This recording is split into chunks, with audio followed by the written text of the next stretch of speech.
pravica do invalidnine za telesno okvaro. Invalidnina za telesno okvaro ne sodi več med pravice določene z Zakonom o pokojninskem in invalidskem zavarovanju.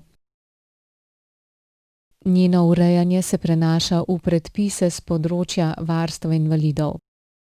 Dokler pa ti predpisi ne bodo uveljavljeni, ste upravičeni do invalidnine samo, če je telesna okvara nastala zaradi poškodbe pri delu ali poklicne bolezni.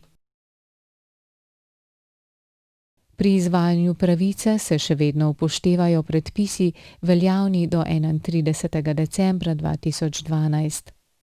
Če je pri vas okvara nastala zaradi bolezni ali poškodbe zunaj dela, ne morete pridobiti pravice do invalidnine za telesno okvaro.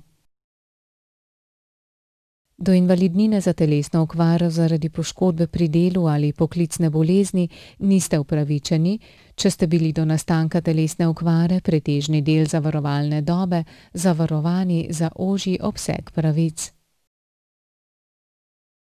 Za pridobitev invalidnine za telesno okvaro morajo biti načeloma izpolnjeni naslednji 3 pogoji, in sicer, da gre za določeno vrsto in stopnjo telesne okvare, da je ta okvara nastala med zavarovanjem in da je nastala zaradi poškodbe pri delu ali poklicne bolezni.